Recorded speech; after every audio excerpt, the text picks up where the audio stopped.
the end of the presentation. Yeah. Okay. Please continue with that. Okay. Next important thing is connectivity.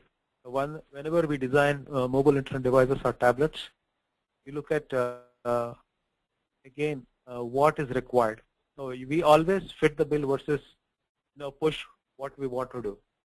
So one of the primary connectivity requirement will be the wireless, either to the BGN, you have to support it, and external dongles. Now you have dongles from Airtel or BSNL or Docomo of there's so many dongles options available to you. So you should be able to connect your device to the internet anytime, anywhere you want it. People can ask us why an external dongle. Okay, the answer to that lies in the cost of the built-in modem that goes in. You get 2G or 3G modems with the voice and data ranging from $30 to $54. If you want to put this modem on the tablet or as a built-in function, then the cost goes up by that much percentage. When you want to introduce a product which is just a Wi-Fi product at a price range of $5,000 or $6,000, add $30 or $40, then the price point goes up. So it's a choice whether you want to have a Wi-Fi tablet or a built-in 3G tablet. In case of a Wi-Fi tablet, what you do is you put the USB port on it and enable USB dongles to be connected. So with that, you are allowing your customers to be able to connect to the internet using the dongles wherever they are. Moving on to the other configuration, this is where the ergonomics comes into play. A 7-inch is slightly bulkier phone. 9.7 inch, 10-inch is not a device for phone function. But some people do provide it as a fancy function. But purely from an ergonomic point of view, you may not require it. You may require only the data modem. You may not require a voice plus data modem. Again, that's the choice that one has to make and build that product accordingly. So you get modems which support data only, or you get modems which voice and data. Next is the Bluetooth. The Bluetooth has become one of the most accepted standards for data transfer and connectivity, and also for listening music or voice calls and things like that. So if the tablet has Bluetooth, even better. But keep in mind, Bluetooth consumes battery. Next one is NFC, this near field communication, which is sort of an emerging standard that's being picked up. Most of the high-end devices do support now NFC, which will allow us to share data between two devices. This is like low-power Wi-Fi kind of connectivity. It's up to you whether you want to support NFC or any other such data transfer protocol. Keep in mind, NFC is a low-power data power consumption protocol. Then you talk about HDMI. Today most of the television that we buy and most of the projectors that we buy do HDMI. So it would make sense from a family point of view, to have your tablet, connect to the TV and the whole family can enjoy, rather than you alone sitting on a couch and watching a particular movie.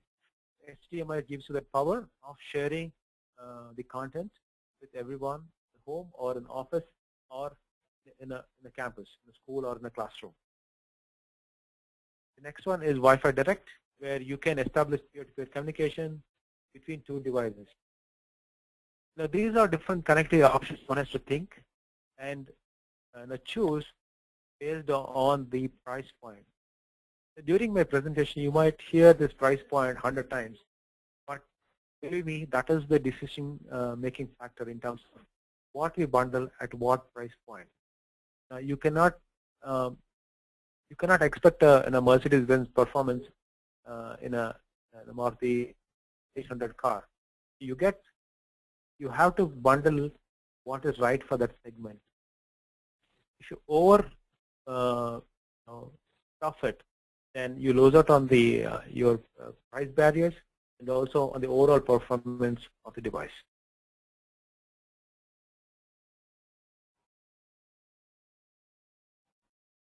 The next slide is about battery life, which is the most important. All of us have seen the TV ad like "Kitna deti hai," battery life is the most critical function in any electronic device or consumer device. The first thing the consumer goes and asks in any mobile store is, what is the standard time? What is the talk time? Then he'll talk about the cost. Because if you have to run to the power source every 2 hours, then you don't want to have the device with you, correct? I'll just give an example. Let's say you have a tablet with 1800 milliampere battery. Do you know how much long it's going to run on a 7-inch device, LCD running an HD video? It may not last more than 2.5 hours. But is it the right thing to do? You might see tablets with 1800 milliampere battery or a 2400 milliampere battery. No, that is not the right configuration.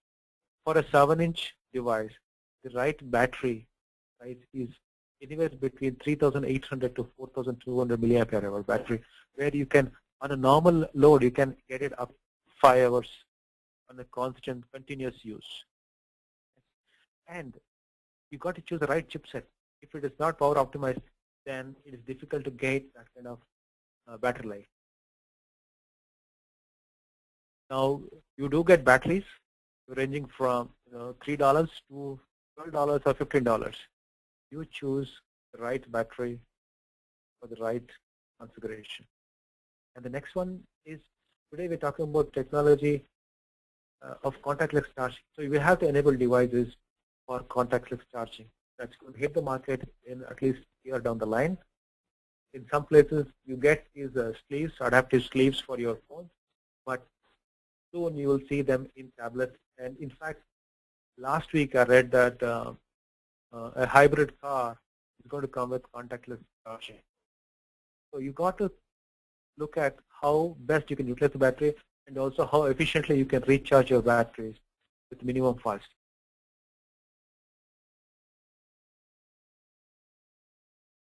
Okay, next slide is about form factors.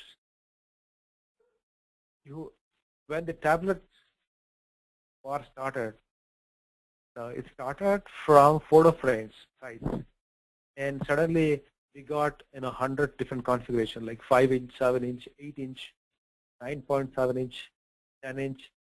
And it's confusing. However, when you look at again, the segmentation, the demographic segmentation or the business vertical segmentation, you can, if you want, do you want to give a 9.7 or a 10.1 inch device to your kid or a school children? No, you may not want to do that. Right? You may want to do a 7-inch or a 5-inch device. For a college student, you may want to do a 7-inch or a 9.7-inch. Or corporates, it could be slightly better. For geeks, maybe 9.7-inch with a lot of horsepower. For senior citizens, maybe 7-inch, but the UI changes.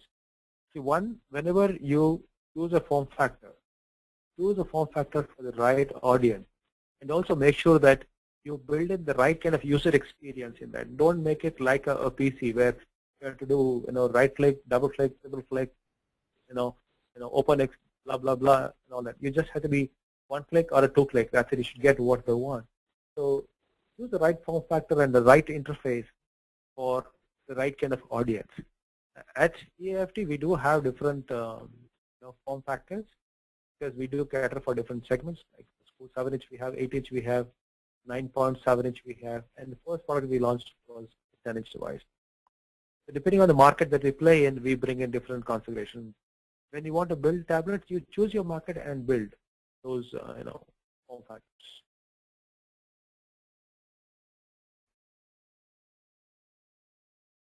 Giri, I have a question here.